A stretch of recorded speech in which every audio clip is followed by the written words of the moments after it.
이 세상 차! 이 지점이거든요. 차 하는 지점이 결정적으로 50이 나온 지점이죠. 차! 이 지점에서 가야 돼요. 다시 한번 크네요. 자, 이 세상 어디서 들을 수 없는 가능성. 한 번 더 가져가겠습니다. 차!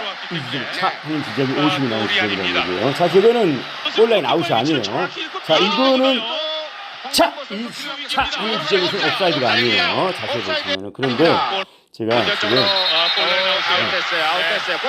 한 번만 더요.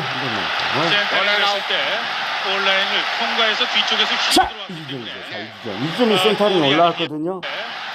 센터에 올라왔고요. 자! 이 점이 센터에 올라왔는데 이거 골라인 아웃이 아니죠. 인이죠, 인.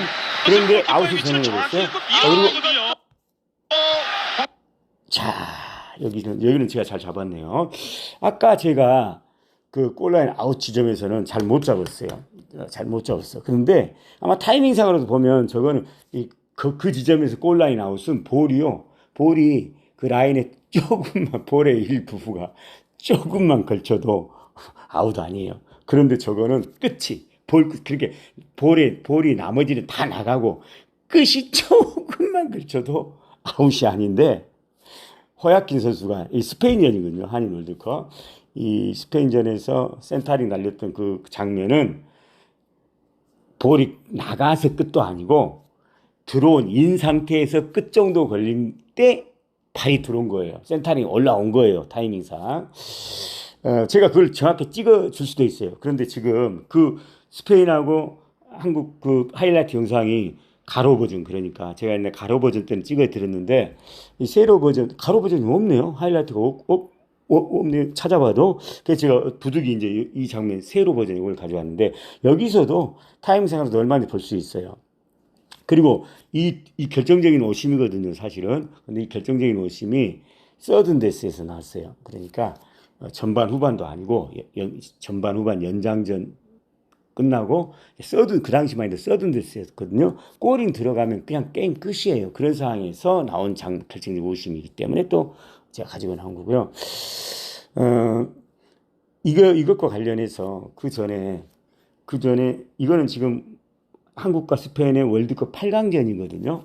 스페인전은. 그런데 그 전에 16강전이 있었잖아요. 16강 진출하는 전. 그게 이탈리아전이죠. 그 이탈리아전도 당시 문제의 장면, 10번 토티가 볼을 뺐어요. 그 아크서클에서 볼을 가진 선수가 볼을 쳤어요. 볼은 통과했어요. 그리고 그 볼을 향해서 뛰어가고 있었어요. 자, 내가 주동적으로 볼을 내가 건드렸거든요. 내가 어떤 위치에서 내가 뭔가 볼을 가진 선수가 뭔가 자기 플레이를 하기 위해서 주동적으로 볼을 쳤어요. 볼은 통과했어요. 그 통과된 볼을 우리 수비수가 건드렸으면 페널티킥이 아닌데 못 건드렸어요. 볼은 빠졌어요. 그리고 나서 뛰었어요. 그래서 이제 볼을 쳤으니까 자기가 원했던 방향으로 쳤으니까 움직일 거 아니에요? 때리려고 움직였어요. 그런데 그 뒤로 움직이면서 발이 들어온 거예요. 늦게. 그러면서 몸 접촉이 있었죠. 볼은 통과됐고, 자, 이러면 통상적으로 이거는 페널티킥이에요. 이거는. 그런데 오히려 토티한테 시뮬레이션 액션에 대해서 퇴장을 선언했거든요. 자, 요거는 논란의 여지가 있을 수 있기 때문에 저는 그 상황도 제가 객관적으로 봤을 때는 그거는 페널티킥 저도 할 말이 없는 그런 상황이야. 그런데 당시 저도 그 장면에서 페널티킥을 안 불더라고요. 그래서 얼마나 좋아하는지 모르겠어요. 막 부둥켜갖고 난리 했어요. 제가 이런 말씀 드린 것은 어제 오늘 제가 이 방송을 가지고 나온 것은 어제 제가 40분 방송을 했잖아요. 그것도 오랜만에 축구 관련해서. 그리고 방송한 이유는 상대가 중국이잖아요. 저는 솔직히 말씀드려서 일본 같은 경우에는 저도 상관없어요.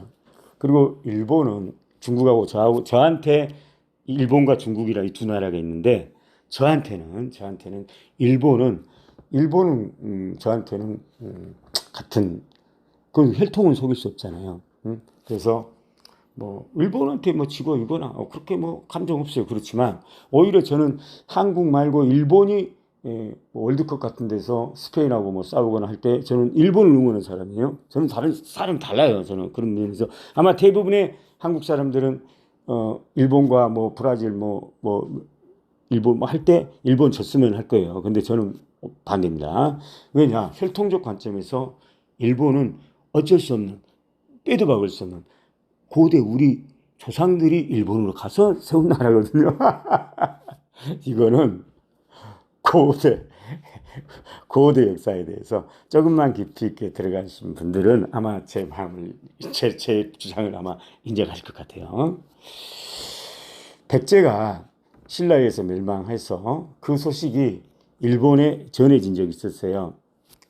그리고 백제가 멸망 부흥운동 때 일본이 나당연합군 신라하고 당나라 때 백제하고 싸웠었잖아요. 그때 일본에 무려 그 당시 제명천왕이었어요. 제명왕이었어요. 제명왕은 의자왕 둘째 딸이고요. 일본 왕이 의자왕 둘째 딸이었다니까. 이것이 제가 지어낸 얘기 같지만 이건 팩트입니다. 어쨌든 비류성인가 비사성이가 마지막 무너지. 그래서 천척을 보냈죠. 이 천척을 보낸 이유는 자기 나라니까 보낸 거예요. 이 고대 때 벌일 천척을 보낸다는 것은 어마어마한 모든 역량을 다 바친 거거든요. 일본이 고대 때 천척을 보낼 정도의 어떤 그런 전쟁이었다는 얘기는 다시 말해서 그 당시 일본에 산 사람들은 백제를 자기 나라로 생각했던 거예요. 그렇지 않으면 그런 일이 이루어지지 않아요. 한두 척도 아니고 이 사람들아. 이거는 우리가 분명히 한번 따져봐야 되죠. 자, 정황적으로는 제가 말씀드린 거예요. 한국과 일본의 고대는 같은 나라였다는 것을 말씀드리기 위해서 정황적인 어떤 얘기를 하는 거예요. 그런데 제가 정황적으로 말씀드린 것은 어쩔 수 없으니까 지금 상황에서 제가 지금 방송이 그 방송이 아니잖아. 저 오늘 축구 때문에 나온 거잖아. 그런데 연관이 있으니까 잠깐 말씀드리는 거죠. 제 심해랑 중국과 한국을 보는 시야가 다르다는 얘기죠. 저는 자 일본 같은 경우에는 저는 축구 관련해서는 또 다른 나라로 안 봐요. 그냥 우리 고대 우리 선조들이 뿌린 씨앗들이 그 후손들이 지금 싸우고 있다. 저는 이렇게 보고 있는 거예요. 한마디로. 그래서 일본을 응원할 수 있는 거죠. 일본이 나당연합군에 의해서 백제가 멸망했을 때 일본 서기를 썼던 사람은 뭘 아느냐. 그것에 대해서 이거는 제가 또 지어낸 얘기 아닙니다. 그대로 나온 거예요. 저는 이 방송 다 했거든요. 일본 서기 내용도 보여주면서 이렇게 나옵니다. 국인이 슬퍼하여 가로사대. 국인이 슬퍼하여 가로되 비사성이 어제부로 오늘부로 무너졌도다. 마지막 나온 비사성이 당나라에서 무너졌다는 얘기예요. 그러면서 그 다음 문장이 이제 우리는 언제나 내 조상 땅에 가서 조상 무덤에 가서 조상의 무덤에 술잔에 술 한 잔 따라 드릴 수 있고 이렇게 해서 슬퍼하여 국인이 가로서 이런 얘기 나와요. 그런데 웃기는 거 당시 일본 서기를 썼던 사람이 당연히 백제인이죠. 그리고 백제인이 말하는 국인이 슬퍼하여 가로세 할 때 국은 나라 국자거든요. 국인 정확히 지킵니다. 이때 국은 일본 국이 아니라 그 당시에는 일본이나 백제나 똑같은 국이었어요. 이때 말하는 국인은 그냥 통틀어서 그냥 나라 사람, 국인. 그러니까 당시 일본 서기를 쓰던 사람이 백제인이라고 그러잖아요. 자, 백제인이 봤을 때 그냥 백제도 국인, 우리 지금 일본에 살고 있는 우리도 국인 이렇게 생각하는 거예요. 지금 말하는 일본이 아니라 당시 그 장면을 일본 서기에 썼던 때 그 나라 국자는 지금의 일본국이야. 우리가 생각하는 지금의 그런 상황이 아니라 그 당시로 고대로 넘어가면 그냥 우리 국인이 이런 거예요. 무슨 감정인지 이해 얼씬한가 모르겠는데 제가 설명이 좀 부족한가 그냥 넘어갈게요. 벌써 국인이네요. 어쨌든 저는 그런데 중국은 그런 나라가 아니잖아요. 중국은 그야말로 고구려도 자기 나라다 막 이런 나라잖아요. 그러니까 제가 보는 일본과 중국은 완전 다르고 외교도 우리가 지금 외교는 일본도 싫고 중국도 싫고 이런 거잖아. 이건 아니다. 그러면 이것도 싫고 저것도 싫고 어떠란 말입니까? 그럼 우리가 그렇게 강하냐? 그것도 아니잖아요.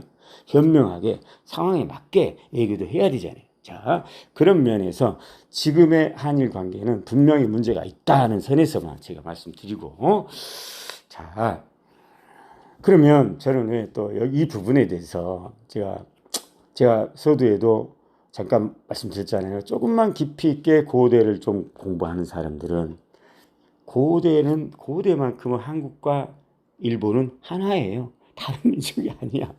혈통학적으로도 그리고 언어학적으로도 역사학적으로도 모든 게 그래요. 쉽게 얘기해서 백제 모든 왕들은 백제 시대만 해도 그 당시만 해도 온천이 있었어요. 온천역 같은 게. 그러니까 온천역이 하루 이틀 그런 짧은 그런 역사가 아닙니다. 백제인들은 다 그 일본에서 어린 시절 다 왕들도 다 동성왕 뭐다 동성왕 그 또 누굽니까 그 유명한 왕 있죠. 동성왕 다음에 누구죠? 그런 왕들이 다 어린 시절을 다 거기서 일본에서 그런데 일본 다른 나라가 아니고 그냥 작은 집이었어요. 큰 집, 작은 집 개념이었다니까 작은 집. 사실 일본 외놈할 때 외자도 상당히 많이 왜곡됐는데 지금은 외놈하면 외할 때 외는 굉장히 나쁜 개념이잖아. 그런데 당시의 외는 작은 외자예요. 그냥 작은 집 외자예요. 자, 그런 관계였어요. 그리고 이거는 고고학적으로도 너무나 많은 빼도 박을 수 없는 자료들이 너무나 많죠. 딱 하나만 예를 들면 우리나라 남부지방에 동복이라고 발굴되잖아요. 솥, 구리로 만든 솥이 있어요. 그게 일본 구마모토 이쪽에서 계속 발굴되고 있어요. 일본도 보면 일본 보면 계속해서 일본은 4개의 섬을 이루어졌잖아. 큰 섬으로. 그런데 맨 밑에가 우리나라랑 가장 가깝잖아요. 맨 밑에 대마도부터 시작해서 대마도 그다음에 나이 먹어서 얼른도 생각이 안 나네요. 그 구마모토 있잖아 거기. 이거 참 나이를 먹어가지고 이게 참 나이를 먹은 서름이에요. 나이를 먹다 보면 이런 생각이 언뜻 안 날 때가 있어요. 이 나이 탓이죠. 그런데 어쨌든 그 지역에서일수록 우리 고대 민족들은 우리가 북방 유목민족이거든요.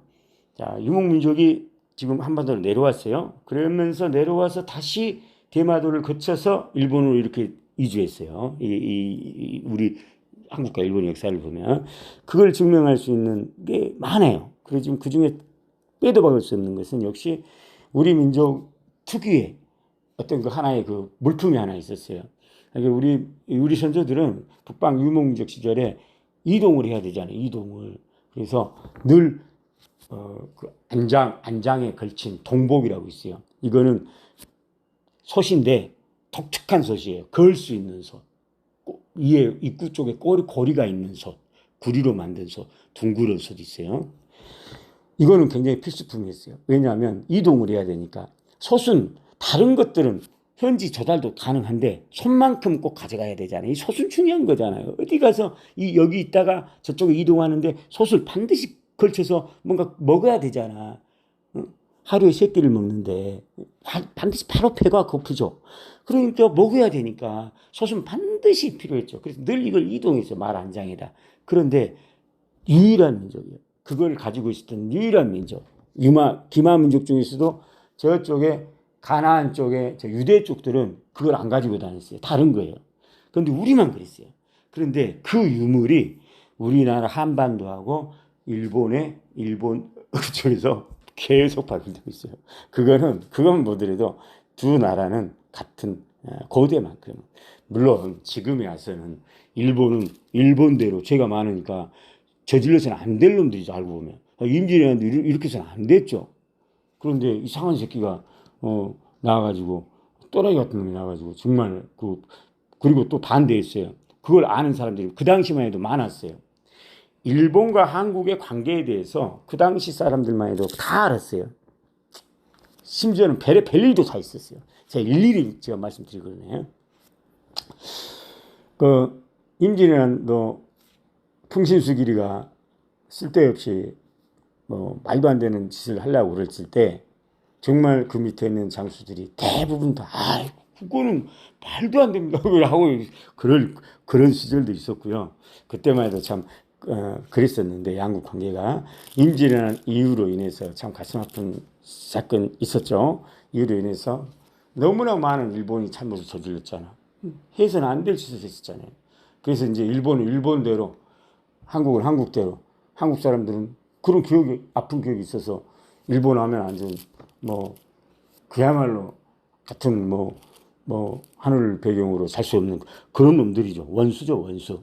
그러다 보니까 서울 양국이 거대 역사에 대해서 부정하잖아요. 일본은 일본대로 부정하고 한국은 그것에 대해서 한국도 싫으니까 뭐 그거에 대해서 아니다라고 주장을 안 하잖아. 그냥 넘어가잖아. 그래, 뭐 대충 넘어가잖아. 그렇지만 우리가 니네들 문물을 언어 이런 것들 문화 이런 것들은 전달해 줬다는 것만 인정해. 그렇다면 그냥 넘어갈게. 나는 어떤 약간 그 정도의 어떤 뉘앙스잖아. 한일 관계가. 그리고 일본도 그거는 너무나 부정할 수 없으니까 그것만큼은 인정한다. 막 그런 거잖아. 응? 그것만큼 우리가 인정해. 너희들한테 우리가 많은 것을 전수받았어. 막 이 정도 에서 끝내는 거잖아. 그런데 지금 역사가 그러잖아. 한일 관계가. 그런데 사실 그게 아니라고요. 사실 알고 보면 한국과 일본은 고대만큼 완전 같은 나라라니까. 그냥 작은 집이에요. 큰 집과 작은 집이에요. 이건 빼도 박을 수 없어요. 그런데 중국은 완전 다르죠. 중국은 고구려가 자기들 이런 식으로 나오잖아요. 이 부분에 관해서도 사실은 중국이 저렇게 나온 것도 우리가 사실은 1차적인 잘못은 저는 있다고 봐요. 왜냐하면 지금 우리가 남북 관계를 이런 식으로 가서는 안 되는데 어떤 이유로 인해서 정치적인 이유로 인해서 천안함 참 중요한 사건인데 거기까지는 제가 안 들어가겠습니다. 아마 눈치 있으신 분들은 무슨 말을 제가 하고 싶을지 아마 아실 것 같아요. 그런데 거기까지만 하겠어요. 천안함 이런 것들 때문에 남북 관계가 지금 이렇게 된 거 아닙니까? 솔직한 얘기로. 자, 그런데 이런 것들은 중국이 동북공정으로 나온 1차적 원인을 원인일 수 있어요. 우리만 남북 관계를 이런 식으로 바탕으로 몰고 가지 않으면 중국이 감히 고구려를 자기 나라라고 저런 짓을 시도를 하겠어요. 남북이 지금 뭔가 문제가 있는 이 틈을 헤집고 치고 들어오는 어떤 그런 사건이라고 보는 게 더 정확하죠. 다시 말해서 중국이 저렇게 나온 것에 대해서 우리도 반성할 건 있다. 저는 이런 얘기죠. 물론 중국이 그렇다고 해서 저는 중국한테 면접을 주는 사람은 아닙니다. 오해는 하지 마십시오. 저도 중국 엄청 싫어합니다. 오죽하면 제가 왕이동 이놈이셨기 때문에 제가 어제 40분짜리 방송을 했겠습니까? 자, 그런데 지금 제가 소회를 잠깐 말씀드렸네요. 어쨌든 간에 어제 방송에서 제가 히딩크의 환상이라는 얘기만 안 했으면 오늘 제가 안 나왔을 거예요. 그런데 히딩크 환상, 전체적으로 한국 축구는 히딩크 환상에 빠져 있다. 구체적으로 말하면 우리는 지금 이런 생각을 가지고 있어요. 한국 축구계는. 그래서 지금 홍명보 선임에 대해서 이렇게 말도 아닌 반대가 심했던 거예요. 저는 홍명보 감독을 뽑을 때도 아주 적절한 선택이라고 저는 본 사람이거든요. 홍명보만큼 그런 경험과 그런 인격적으로 보더라도 홍명보는 정말 성실한 사람이에요. 비리 이런 것도 없는 사람, 깨끗한 사람이에요. 딱 스타일 스타일만 딱 보더라도 저도 홍명보를 잘 모릅니다만은 제가 사람 좀 보는 눈이 있는 사람이에요. 전체적으로 봤을 때 홍명보 같은 스타일은 그렇게 비리하고 연관된 그런 유형이 아니에요. 말이 없잖아. 첫 번째 정치를 한다거나 그냥 그 친구가 그런 것도 없잖아. 그냥 자기 일만 하는 사람이잖아. 자기 일만 가는 사람이잖아. 저는 전체적으로 그런 면에서도 홍명보 선임에 대해서 굉장히, 특히나 홍명보의 경험, 월드컵 4회를 진출한 경험이 있는 그야말로 세계 몇 안 되는 자원입니다. 한국 축구 입장에 굉장히 자원이죠. 아니 일본도 그렇게 우리에 비해서 일본은 축구에 관해서는 그 역사가 우리보다 못한 나라잖아. 그렇지만 일본은 외국 감독을 선임한 이후로 바로 모리아스 감독 체제로 지금 9년째 가고 있어요. 우리보다 못한 일본도. 그런데 월드컵 사회 진출, 우리 월드컵 11위국 아닙니까? 진출국 아닙니까? 더군다나 우리는 홍명보라는 자원이 있잖아요. 모리아스 아무것도 아니에요. 산체스 그 정도에서 활동한 사람이에요. 미드필더로. 지금의 일본 대표팀 국대 감독. 그런데 홍명보는 훨씬 뛰어난 어떤 경험이 있는 사람이죠. 살려줄 필요가 있는 거죠. 그리고 그 선수가 뭔가 잘못한 게 없잖아, 특별히. 자, 그렇다고 그러는데. 자, 그러면 우리도 지금 정도면 일본도 하는 일을 우리도 그럼 국대 감독 할 수 있잖아. 우리도 국제체로 가자. 아시아, 인도네시아나 중국이나 이런 애들 우리보다 한참 한수 아래니까 많이 배워야 되잖아. 해외 축구에서 많이 배우고 감독 빨리 선임해야 돼. 맞아요. 그거는 중국이 자국 축구 감독을 아직은 아니에요. 당연히 뽑아갖고 와야 돼, 외국에서. 그렇지만 우리 그런 경험 다 했잖아요. 일본도 다 했잖아요. 그리고 일본도 자국 축구 감독을 지금 뽑고 체제로 가잖아요.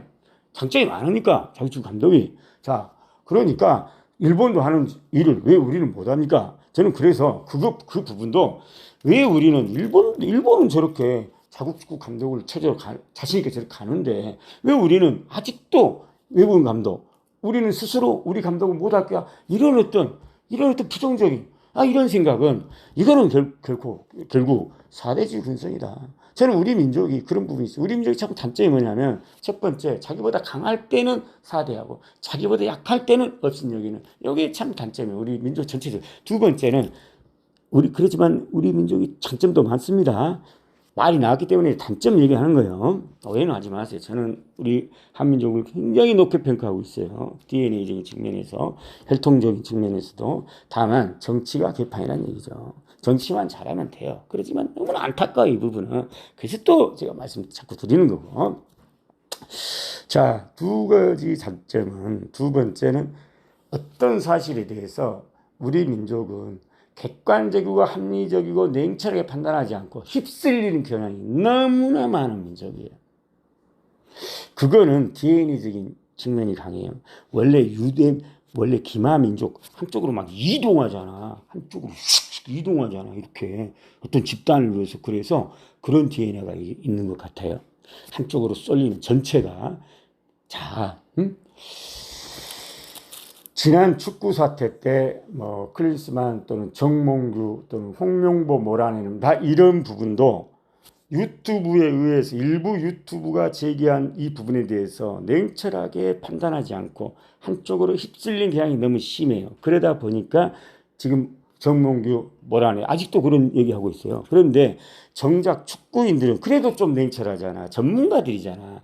축구인들의 생각이 저는 다를 거라고 봅니다. 전문가들은 아닌 게 아니라 정몽규를 전문인들은 선임해버렸어요. 자, 이거는 유튜브의 주장과 다르잖아. 유튜브 박문성이나 이런 새끼들은 그건 다르잖아. 아마 유튜브 애들 충격받았을 거예요. 정몽규를 85% 지지로 축구인들은 선임했다는 것에 대해서 우리는 한 번쯤 생각해봐야 되잖아. 왜 이런 일이 일어나지? 이런 부분에 대해서. 자, 제가 오늘 왜 이 히딩크 환상 관련해서 또 이렇게 설명이 또 길어지느냐. 우리 민족이요. 축구와 관련해서도 우리는 너무나 히딩크 환상이 강한 민족이에요. 그러다 보니까 한때 우리나라를 볼 때 외국에서는 무슨 얘기가 나왔냐. 한국에 가는 모든 감독은 독배의 잔을 마실 것이다. 왜? 히딩크만한 사람이 없거든요. 아니, 있을 수가 없거든요. 히딩크 자체가 환상이라니까. 그냥 운이 좋았을 뿐이에요. 그런데 우리나라 축구계는 이런 부분에 대해서 저도 월드컵 4강, 2002 월드컵 4강에 대해서 오심인지 알면서도 기뻐했다고 그러잖아. 저도 막 안고 난리 쳤어요. 그렇지만 그때는 그때일 뿐. 그때는 그냥 기분 좋은 그런 사건이에요. 그렇지만 그 이후로는 냉철하게 우리가 생각할 필요가 있죠. 다시 돌아서서. 그렇지만 우리 대부분의 사람들 저처럼 그렇지 않죠. 그저 히딩크는 엄청난 어떤 그야말로 마술과 같은 존재 뿐만 아니라 그 히딩크에 대한 환상이 너무 강해서 마치 해외 어딘가에는 정말 제2의 히딩크가 있을 것이다 해서 사실 우리가 홍명보를 무시하고 우리는 무조건 지금도 외국 감독 이렇게 얘기하잖아. 일본도 그런 일을 안 하는데. 그래서 저는 이건 사대주의 근성도 있다 이렇게 얘기하는 거죠. 두 번째는 휩쓸리는 경향, 히딩크에 대해서. 자, 제2의 히딩크가 존재할 것 같은 그런 환상이 있기 때문에 그리고 그것은 히딩크가 만들어놨기 때문에 한국 축구에 이것은 매우 부정적으로 작용하고 있다. 지금의 오늘날의 이런 사태, 유튜브가 지금 뭐 홍명보 축구 가지 말자, 정몽구 뭐 나가라, 막 이런 것도 사실 객관적이고 합리적이지 못해요. 사실은요, 객관적이고 오히려 합리적인 것은 정몽규, 저는 잘 모르겠어요. 그러지만 정몽규가 저 정도면 저는 잘하고 있다고 보거든요. 왜냐하면 다른 종목에 비해서 그래도 축구는 강하잖아. 지금 우리나라는요, 국이 뭐 배구 막 이런 농구 이런 거 다 무너졌어요. 지금 배구 같은 경우에는 과거에 비해서 요즘 제가 배구 보니까 저기 뭐 어디 뭐 위안마 얘들한테도 간신히 이기더라고. 진짜 있을 수 없는, 과거 한 20년 전만 해도 야 우리가 태국한테 집니까? 우리 한국 배구가 필리핀한테 져요? 그런데 축구는 아직은 그러진 않잖아. 축구는 그래도 좀 많이 약화된 건 사실이죠. 그렇지만 그나마 상대적으로 축구는 그래도 강한 편이에요. 그거는 반대로 생각하면 그래도 욕은 하지만 유튜브에서 막 정몽 욕을 하지만 저는 오히려 그 욕한 놈들이 수준이 좀 뭔가 쟤들이 뭔가 문제가 있는 거 아니에요? 저는 이렇게 보는 사람이에요. 솔직한 말씀드려서. 그리고 지금 해설가도 지금 박문성이 해설하고 있잖아. 해설 영 마음에 안 들어요. 그 선수가 축구를 모르는 애거든요. 저는 그 축구를 잘 알아요. 너무나 잘 알아요. 제가 옛날 월드 사커 매거진에 개공 기자로 있었어요. 그때 걔가 베스트 11에 있었거든요. 저한테 뭐라는지 알아요? 형, 축구 수술 어떻게 한 놈이 물어본 새끼야, 그 새끼가. 참 세상이 참 희한하게 참, 그 새끼가 어떻게 지금, 그런 놈이 어떻게 참 해설하고 있더라고. 그것도 최고 유명한 해설가라고 그러더라고. 이게 한국 축구의 모순이죠, 어쩌면. 이게 모순인 거죠. 저런 애가 해설한다는 거. 그게 이상한 거죠. 저는 그렇게 봅니다, 전체적으로. 제가 이거를 뭐 자세히 얘기하기가 지금 상황이, 제가 생각난 것만 제가 얘기를 하겠습니다. 그래서 이제 넘어봅시다. 그래서 2002 월드컵의 4강에 대해서는 제가 지금 와서 무슨 뭐 부정적으로 그럴 필요도 없잖아요. 다만 이제 그게 지금까지 이어지고 히딩크에 대한 잘못된 환상은 자칫 우리가 축구 행정에 있어서도 별로 좋지 않은 모습으로 비춰지거든요. 그래서 정확하게 보자는 얘기예요. 이제라도 과연 히딩크가 그러면 그렇게 대단한 마술가였는가, 정확하게, 아니면 행운이었는가, 거기서 우리가 만족하고 끝내야 되는 문제인가, 아니면 계속 이어가야 될 문제인가. 감독 선임에 관해서도 우리는 지금도 히딩크, 오지도 않은 히딩크를 오라고, 그런 나라에 우리가. 그래서 우리나라는 단점이 이렇게 휩쓸리는 경향이 강한 것은 단점이에요. 그건 유목민족의 피해예요. 제가 볼 땐 그렇습니다. 이거는 사상가, 100년 만에 한 번 나타날까 말까 한다는 대사상가적 관점에서 말씀드린 것이기 때문에 받아들인 사람에 따라서 이거는 정말 그야말로 제가 서두에서 웃으면서 말했듯이 이 세상에 어디서도 들을 수 없는 방송일 수도 있고, 아니면 어떤 새끼가 와서 이렇게 헛소리하고 있구나 이렇게 또 들릴 수도 있을 것 같아요. 그건 알아서 판단하죠. 자, 그러면 제가 오늘 가져온 부분만 말씀드리겠습니다. 자, 스페인 지금 가져온 장면은 제가 딱 찍을 수 있는데, 두 개의 결정적인 승부를 그러니까 월드컵 운명이 결정될 수 있는 그런 오심만 제가 가지고 나왔는데, 과거에는 제가 그냥 찍었어요. 이렇게 찍었어. 그럼 보여줄 수 있거든요. 근데 그게 없어져가지고 남의 것을 가져왔어요. 남의 것. 그런데 남의 것도 잘 찍었네요. 제가 딱 제대로 찍었어요. 지금 장면도 저건 지금 볼이 발이 떠난 장면이거든요. 정확하게 찍은 거잖아요. 지금 떠난 장면에서 위치 보세요. 우리나라 선수랑 스페인 선수랑. 이거는 명백히 오심이죠. 옵사이드 아니잖아요. 지금 딱 봤더니. 여러분이 보더라도. 보세요. 옵사이드 아니잖아요. 여러분. 무슨 말씀인지 알겠죠? 그런데 그 전 장면은 더 골 때렸어요. 그 전 장면은 다시 한번 들어갈까요? 한번 들어가 볼까요? 이정보 선수 기록입니다. 옵사이드 뛰어 들어왔기 때문에. 보세요. 골라인 나왔습니다. 29분. 나올 때 골라인을 통과해서 뒤쪽에서 휘어 들어왔기 때문에. 이 장면. 골이 아닙니다. 자, 골이, 해설가는 지금 이걸 골라인 나갔다고 하는데 저건 절대 안 나간 거예요. 저건 정확한 센터링 지점에서 올라온 겁니다. 호야킨 선수가 대단한 선수였어요. 사실상 이을용이를 가볍게 제꼈거든요. 그래서 타이밍도 다 맞췄어요. 자기 동료 선수 보면서까지 올려줬어요. 볼 다 보면서 이건 아웃 아닐 때 발이 들어간 거예요. 여유 있게 들어갔어요. 그래서 저는 그 장면을 그 당시에도 봤죠. 그런데 그거를 아웃 선언하더라고. 얼마나 다행인지 몰랐어요. 저도 막 엄청 기뻐했어요. 제가 그 장면 정확히 기억하고 있어요. 자, 그러면 사람들은 이렇게 생각할 수 있죠. 아, 그러면 박단장님, 저게 만약에 올라가고 아웃이 아니라고 칩시다. 그런데 이미 골키퍼는 상대 아웃을 선언했기 때문에 안 막았지 않느냐. 그러면 만약에 저기 인 상황이 진행됐더라도 진행됐으면 이윤재가 막아서 덤벼서 골이 안 날 수도 있지 않느냐. 그럼 여기서 게임이 끝나는 거 아니지 않느냐. 이렇게 할 수 있거든요. 그런데 제가 저 장면을 너무나 잘해요. 저는 선수잖아요. 자, 저는 오히려 아마 저 아실 거예요. 저랑 이렇게 축구하시는 분들은 저 지점을 저는 이렇게까지 표현한 사람이에요. 크리토스, 여자의 민감한 부분. 저 지점을 파고 들어가는 게 중요해요. 실력이에요. 저 지점까지 들어가면요. 골파는 그쪽으로 쏠릴 수밖에 없어요. 왜냐? 안 쏠리면 바로 골이 나오거든요. 그러니까 그쪽으로 올 수밖에 없죠. 그럼 반대쪽이 텅텅 비죠. 여기에 센터링만 정확히 날려오면 이건 골입니다. 이거는 심지어는 저렇게 문대 넓은 축구 말고 그 풋살에서 그 문대가 적잖아요. 풋살에서도 저 지점까지 가면은요 반대편 빕니다. 그럼 반대편에 주면 골입니다. 그 작은 문대에서도 설마 저거는 하물며 저 꼭 축구골 되잖아. 저 지점에서 센터에 들어오면은요 골이에요. 저거는 이윤재가 뭐 맞고 안 맞고 그런 상황이 아니에요. 그리고 전체적으로 보면요 점프도 너무 좋았어요. 스페인 선수가 기가 막히게 점프해서 이렇게 타이밍도 다 좋았어요. 모든 게 다 좋았어요. 저건 골입니다. 50만 없었으면 저건 골이 끝난 거예요. 한마디로 얘기해서. 저 이윤재가 알았던 말도 그 상관이 그거다 무관한 겁니다. 저거는. 자, 그리고 그거 설사 제가 그거 인정해.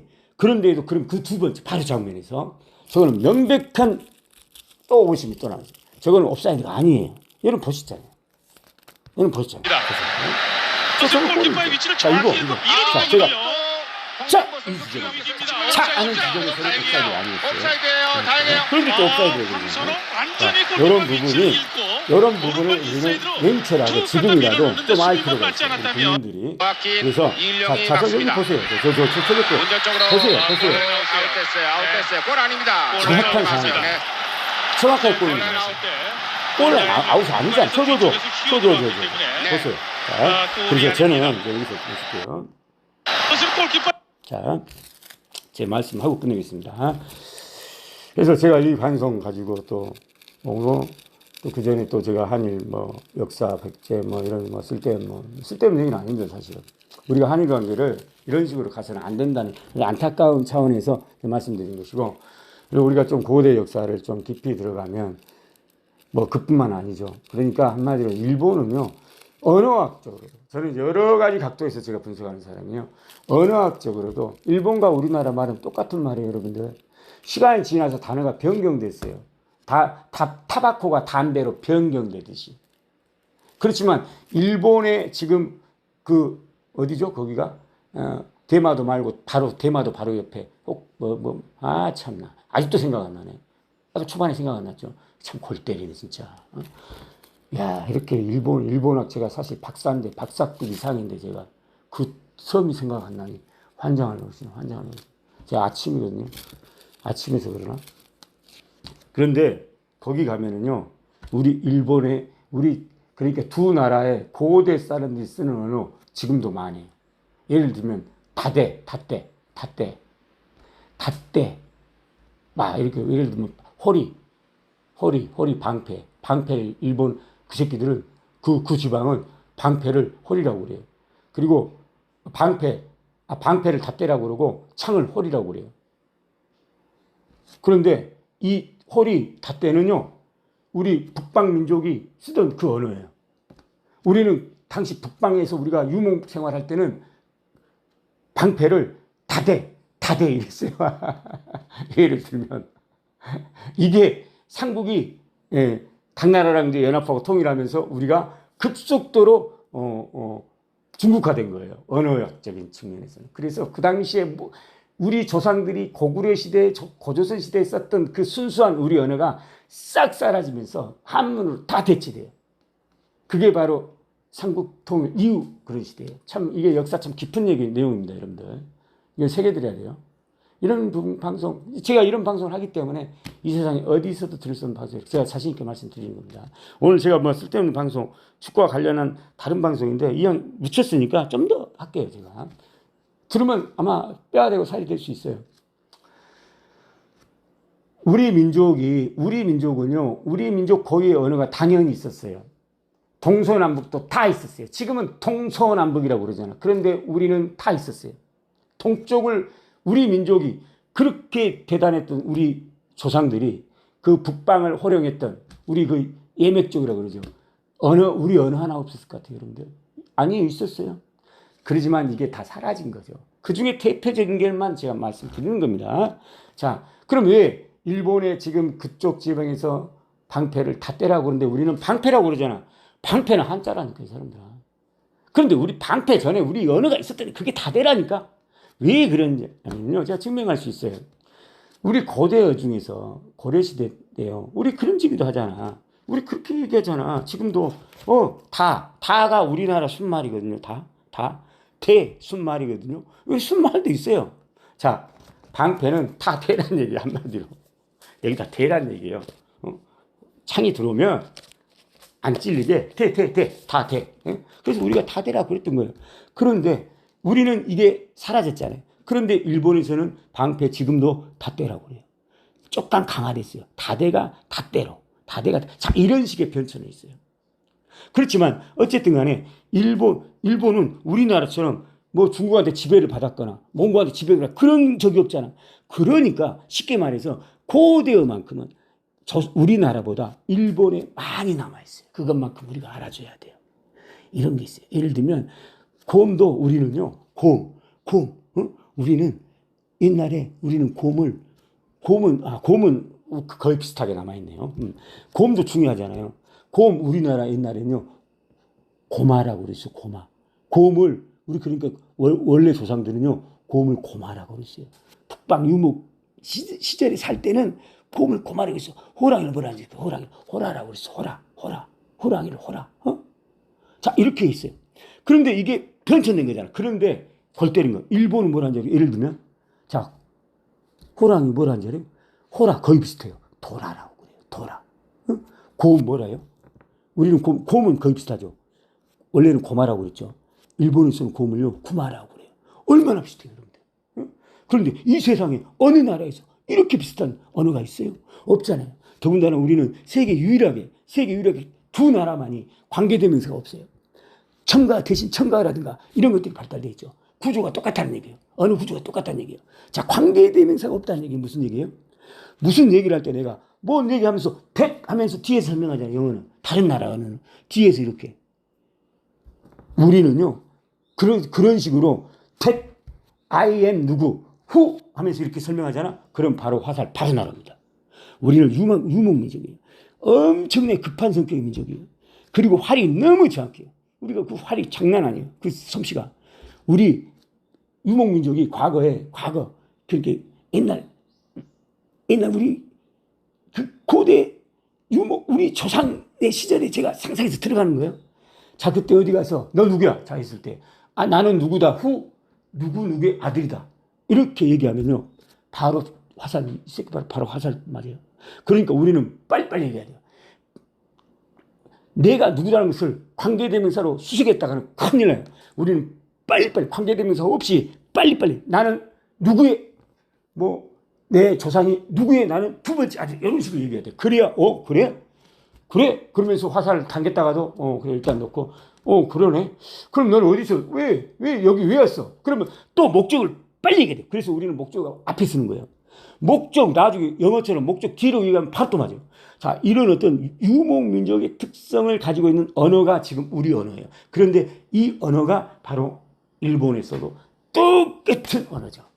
여러분 일본 공부한 사람은 알 거예요. 얼마나 정확히 똑같다는 거. 그래서 이런 부분이 있어요.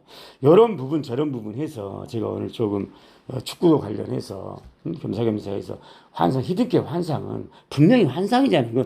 이거는 정확하게만 봤으면 우리는 그냥 16강 2002 월드컵도 냉정하게 보면 16강 또는 8강에서 머물러야 했잖아. 그런데 4강까지 갔잖아. 그러면 그걸로 끝내야지. 그걸로 끝내서 그냥 즐겁고 말아야죠. 그런데 왜 지금까지 우리는 쓸데없는 외국만 착서 연호하고 그거는 히딩크의 환상이 남아있기 때문에 저는 제2의 히딩크가 있을 것 같다는 그런 막연한 환상. 그렇지만 없습니다. 없어요. 우리는 우리 내에서 찾을 필요가 있어요. 그리고 뛰어난 사람도 있어요. 그 중에 하나가 홍명보입니다. 여러분 그렇게 생각해야 됩니다. 이게 저는 맞다고 생각하기 때문에 말씀드린 거예요. 그리고 이거는 한국 축구 발전을 위해서도 꼭 필요한 거예요. 지금 뭐 하자는 겁니까 지금 유튜버 새끼들이 한국 국대 경기 가면 가자마자 연병하고 있어요. 이래서 되겠습니까 지금. 밀어줘도 부족하죠. 중국 치고 올라오고 있잖아요 지금. 제가 그래서 왕이동에 대해서 제가 방송을 했잖아요. 자 여기까지만 방송하겠습니다. 그럼 오늘도 수고하셨습니다.